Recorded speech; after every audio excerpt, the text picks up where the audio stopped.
Huling nagtapat ang Lakers kontra Oklahoma City. Oklahoma City, isa din sa pinakamabigat na team dito sa West. Si Austin Reeves at D'Lo hindi na makasama sa starting five ng Lakers. Ito na yung pinalit ni Coach Darvin Ham, si Cam Reddish, si Jared Vanderbilt, Anthony Davis, LeBron James at Taurean Prince. Yun yung pinalit ni Coach Darvin Ham sa starting five ng Lakers. Umpisa pa lang ng laro, naging epektibo ang ginagawang adjustment ni Coach Darvin Ham.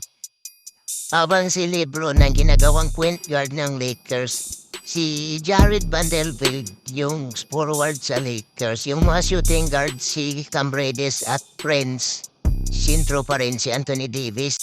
Dito na play, parang nagalit pa si Coach Darvin Ham dito, yung matagal na ipasa ni Prince yung bola dito kay Cam Reddish. Papanoorin natin, napasigaw-sigaw na po si Coach Ham.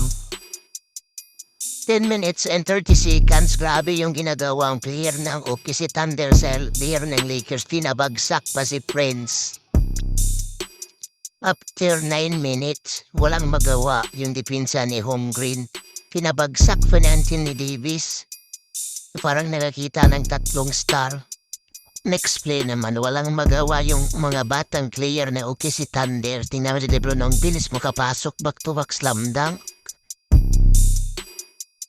Walang magawa ang depensa ni Anthony Davis kay Alexander, na iiwan yung depensa ni Anthony Davis, kaya nag-celebrate na lang mga wins ng OKC Thunder.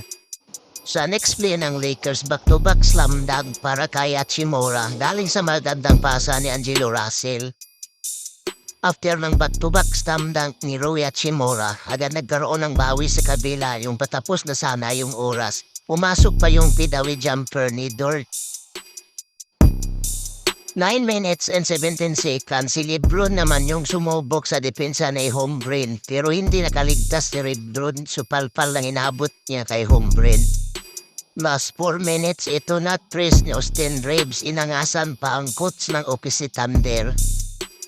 Natapos ang third quarter, lamang pa ang Lakers ng 16 points. Hindi pa magawang ibaba ng Thunder yung lamang ng Lakers. Pagpasok ng fourth quarter, unting-unti maibaba ng Thunder ang kalamangan ng Lakers. Last 7 minutes, unti-unti maibaba na lang ng 10 ng Thunder ang kalamangan ng Lakers. Meron ng 16 points ito si Holmgren. Yun lang, pag magkaroon ng run yung Thunder, palaging may bawi ang Lakers sa kanila. Sa huli, panalo pa rin ang Los Angeles Lakers, kinapos na sa oras ng Oklahoma City Thunder.